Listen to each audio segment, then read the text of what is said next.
So, when I'm teaching the carry permit class, we go through these slides. You can see the slides, it doesn't matter, Department of Homeland, nothing proprietary about it. But then we get to this slide. And at this slide, I talk about how to travel with your gun. So that's what we're going to talk about today. I'm going to give you everything you need to know. Not kidding. Like, really. Let's go. The TSA confiscated nearly 4,000 guns at United States airports in 2017. Then the TSA confiscated a record number of 6,301 guns at US airports in 2022. So let's get into it here. First things first, this only applies to law-abiding citizens who have purchased a firearm or firearms, plural, legally. If you're a criminal, this isn't for you, but then again, criminals don't follow the law anyway, so there's that.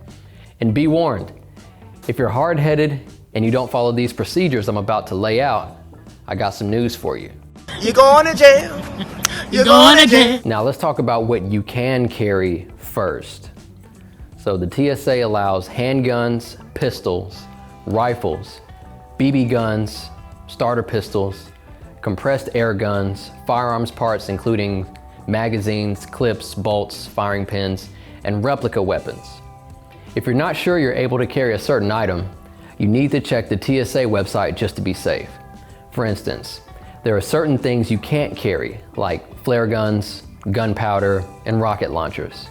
I know, tyranny. Now, you cannot carry your gun onto the plane.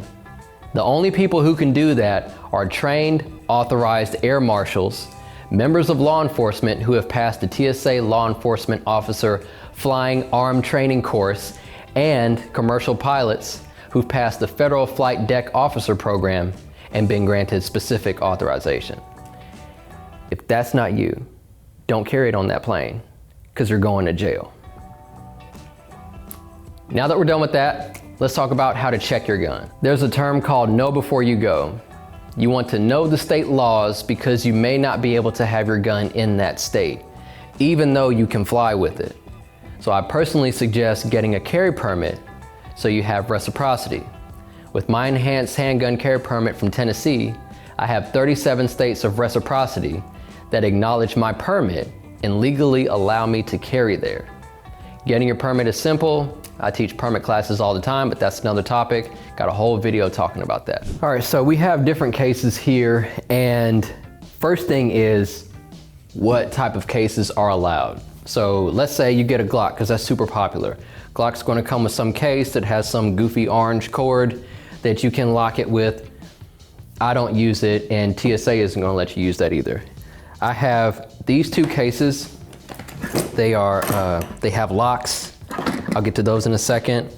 And then I have this other Vaultec that's a numeric keypad. So the only one that I don't have here is a biometric. That's also acceptable. You just do your thumbprint or whatever finger and then beep beep and it pops open. That works. So biometric, numeric, keypad, or something with some actual locks is all gonna work. Now, when it comes to the locks, people are going to say, get TSA approved locks. Wrong, that is wrong. You don't want TSA approved locks, you want non-TSA approved locks. Because the TSA approved locks, I'm assuming TSA has a master key or something to it, but regardless, when people have TSA approved locks, they get their guns stolen.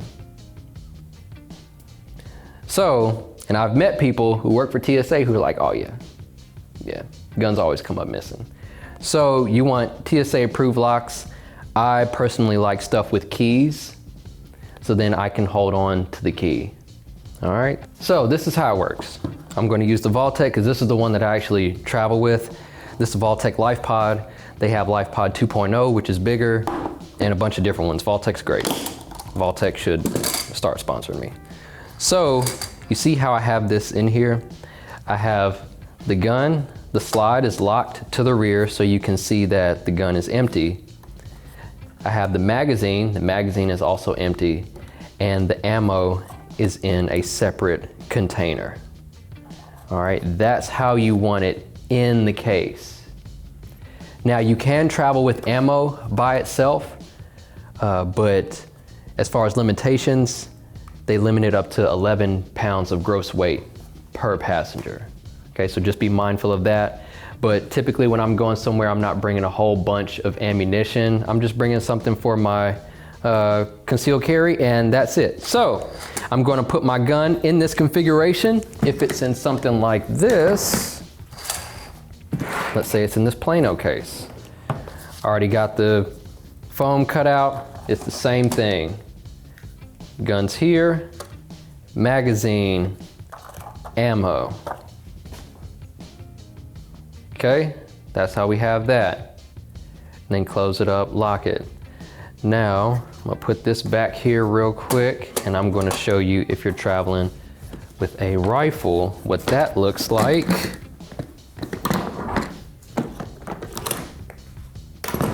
Some of y'all might remember the rigid case. I used it in the video with my buddies Torn and BJ, and I have new locks because in that video I had a little code to put on the locks, and the locks broke. We had to get the jaws of life and break the locks.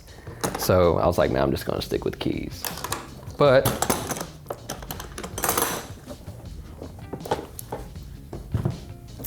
boom, you see this?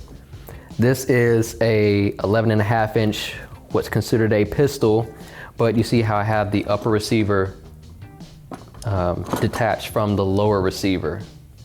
That's how you want it in your case. And then of course your box of ammo or something, you want to refrain from having stuff on top of each other because that's going to get flagged. You want stuff as far apart from each other as well, and that's how you'll roll with it. You have to take this apart. You have to take this apart. Separate the upper from the lower. Okay, now, put this back. Let's talk about how this goes into your suitcase. Suitcase. Got a lot of flannel shirts.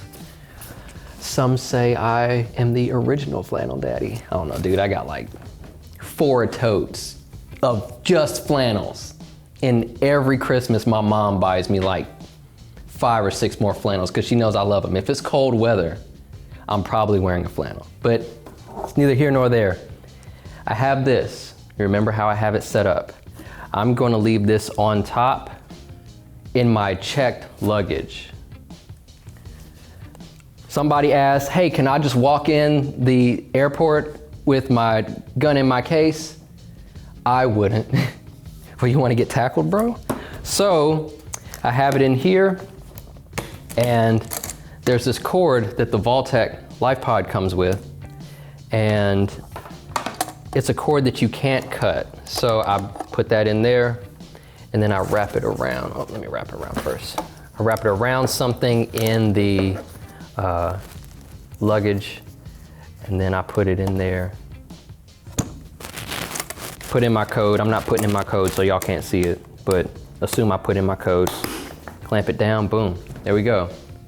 So when I'm approaching Southwest or American or Delta, whatever, first of all, know that every airline might do things slightly differently.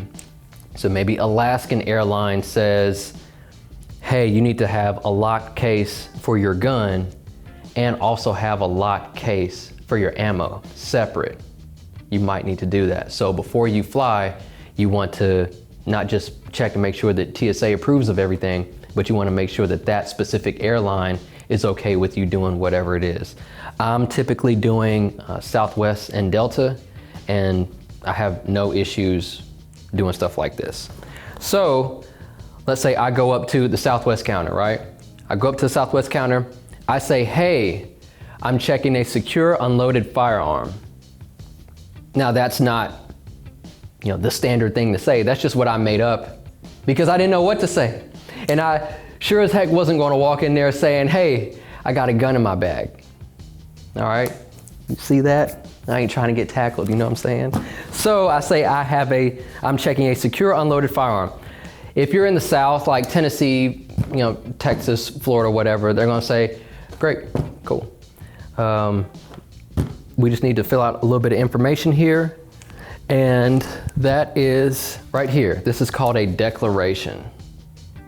Okay, so they're gonna have you fill out this card.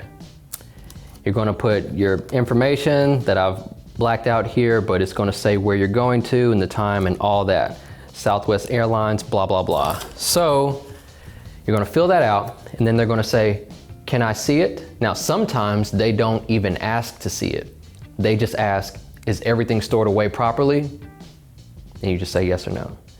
But typically they do ask to see it. So they'll put it up on the little weigh station and then I'll open my checked luggage and they see this right here. I don't have to fiddle with anything. It's all right here. And they'll say, okay, sir, can you open it, please? So now open it. And I step back and then they're like, okay, the gun's empty, nothing in the magazine, ammo's there. Okay, sir, can you close your case? Sure can. Close it up. Then they take the declaration that I wrote all my information on, they tape it to the lock case. Then I close it, finish doing my thing. They take the entire checked luggage, turn around, put on the conveyor belt. I go through TSA. Okay, now, when you're going to pick it up, here are a couple things. Well, actually, let me backtrack. When you check this, they might tell you, hey, if you don't mind, can you stand and wait 15 minutes? We might call you. Typically, I don't get called, but it has happened where they called me to some check station and they said, hey, we just need you to confirm that this is yours. So then they just show me and I'm like, yeah, that's mine. This is my luggage and everything. And they're like, okay, cool. You can get on the plane. So you want to give yourself a good amount of time,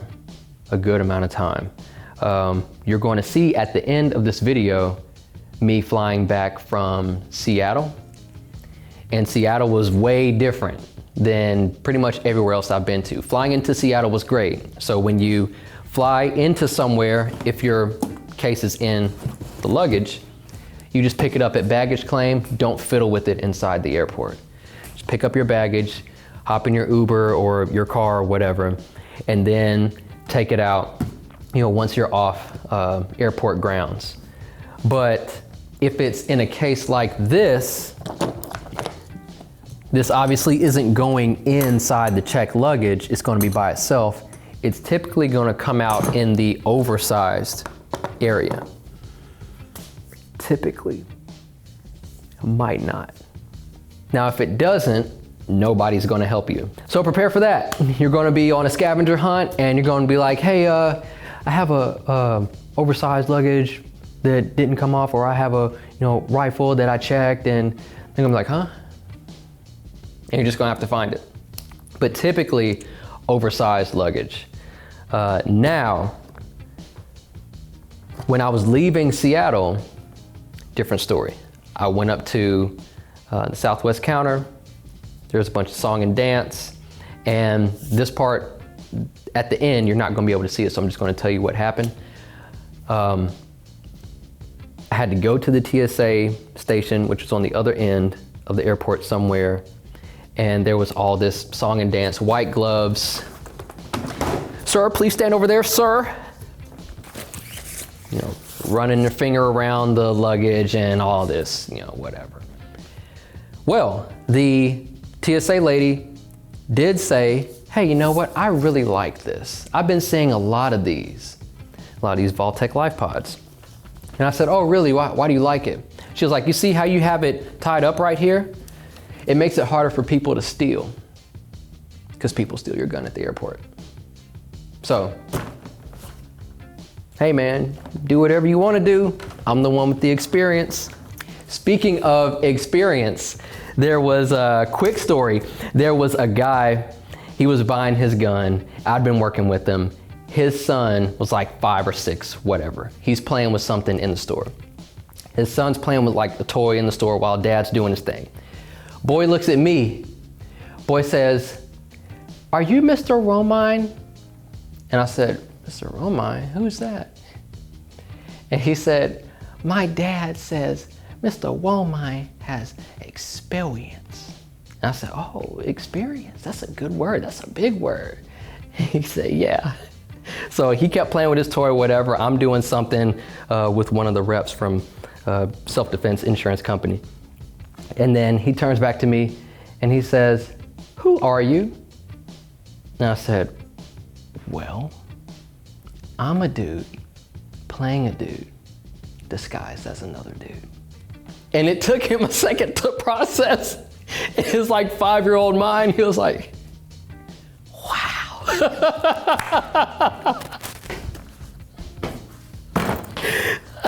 I laughed at that. I laughed about that for like 2 weeks. Even the kids know I have experience, so you do what you want. Now, when TSA goes through your luggage, they're probably going to leave one of these in there, so expect to see that. That means that they went through it for whatever reason. If they didn't call you back, then they didn't find anything wrong with it. But that's how you do it. Now, let's say you don't want to fly with it. Let's say you want to mail it. You can do that too. You can go to an FFL, which is basically a business that's licensed to sell firearms. So like you can go to your local gun range, and I'll put something, I'll have Caden, shout out to Caden, my editor, I'll have him put something up on the screen. I'll look at it here to help you because I have a picture of it. It'll show what states the FFL dealers can mail your gun to, and then what the fees are. So let's say we're in Tennessee, so we're green. You'll see the standard rates, rifle and pistol. So if we're mailing our gun from one FFL dealer to another FFL dealer in Idaho, then if you're mailing a rifle, it's $40 plus an additional $20 because Idaho is in orange. Okay, so you can go to your local FFL dealer and mail that gun for a total of $60. Okay, so that's how that works. You can do that too. Some people don't want to fly with stuff. Great, you have options. So that's it. That's really it. You just want to check with TSA and check with your airline, make sure you're doing everything right. This is not the place to get lax and be like, oh, we'll figure it out. No, you won't. Not with firearms, because if you mess up, you're going to jail. Like, they don't play. Also, side note, let's say you end up flying to somewhere and let's say you have a layover in New York. Let's say that layover turns into a cancellation. And then they try to hand you, hey, Mr. John, here's your luggage back. Don't grab your luggage if you're in New York, because once you take possession of that luggage with a firearm in it, they're going to arrest you. Okay, so you say, hey, I can't touch it, keep it until I get myself together, and just put it back on the plane, don't take possession of it. But that's pretty much it. Now we're going to show some footage. We actually tried to film this, last year, and the footage didn't work out, but we're going to show some footage of me actually doing this in real life as much as we can. Recognize it is the airport and I'm not just about to be filming all types of stuff, but I want to be respectful of people's privacy, stuff like that. But you're going to see me leaving Nashville and that process in real time, and leaving Seattle and that process, or as much of it as we could show. So check that out and we'll see you on the next one. How you doing today? All right, how about yourself? I'm doing well. I'm checking the secure unloaded firearm. Okay. Okay. You still need to check for you to check in one bag. That way it gives you your destination tag, okay? Oh, so go back to the... No, I'm just saying, even though you're declaring a firearm, you still get your bag tag. Okay, yeah, cool. You go ahead and open it up. I just need to verify All right. that you do have one. Everything is already taken apart. Yes, it is. going to Dallas? Going to Dallas.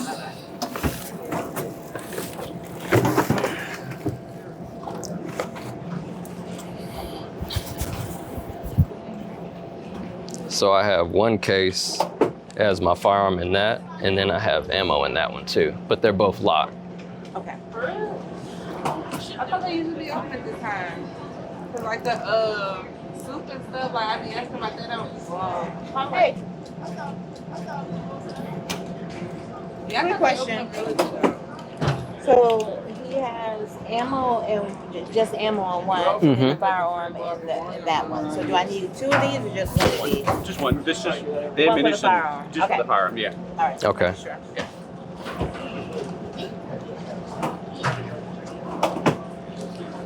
Let me see your ID. Okay. Sir, if you just close your back. Yeah, sure. All right, and there's my ID. Good morning, how are you? Good. Your ID, please.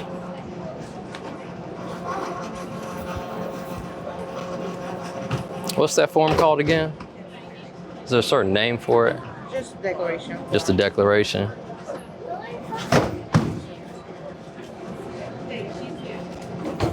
Alright.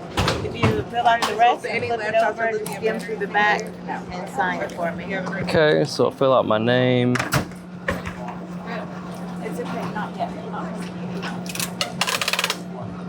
My street address.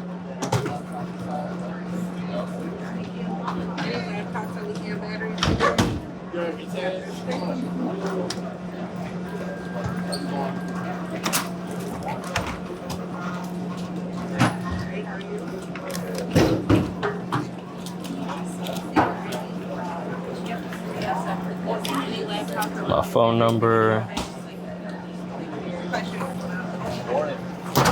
All right, and sign the back. Cool. And if you just open it up a little bit for me.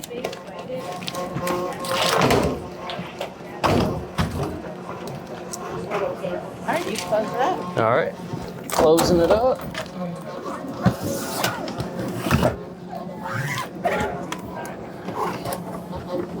Nothing else hazardous in your bag? Anything from this list in your bag? No, ma'am. Okay, you're all set to go to Dallas? That's your one bag tag. All right, thank you. I appreciate you. Have a good one. You too. All right, then you pick it up, pick up your luggage at baggage claim just like normal. And then that's it, man. So you don't want to take it out before you get off the property. Wait until you get off the property, unless you're somewhere like LA, because you know, out in LA, they're robbing people.